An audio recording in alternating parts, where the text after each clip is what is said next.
Сәлем достар, бүгін сіздермен бірге вафли жасайтын боламыз. Бізге май, 4 жұмыртқа, қант, ұн керек болады. Ең алдымен ыдысымызға 4 жұмыртқаны салып, үстінен 1 стакан құмшекерімізді салып, миксермен жақсылап араластырып аламыз. Егер сізде миксер жоқ болса, венчикпен де араластыруға болады.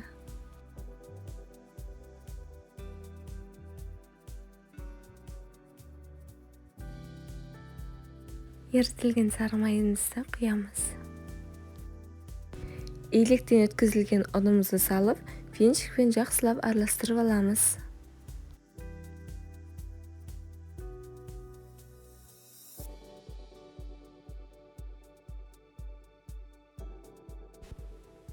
Міне біздің тестамыз дайын болды. Қызып тұрған вафельницаға 1 үлкен ас қасықпен тестамызды құйып, 1-2 минутқа бетін жауып қоямыз.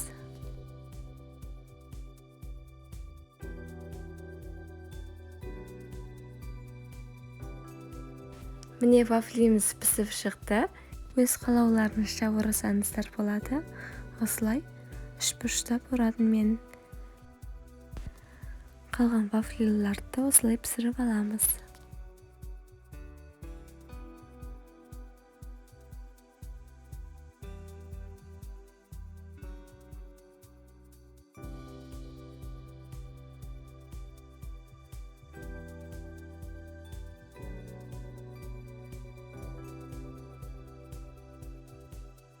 Вафлиларды осылай пісіріп алдым.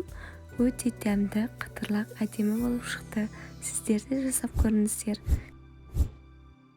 Менің каналыма тіркеліп, лайк басып, комментарий жазып кетіңіздер. Сау болыңыздар.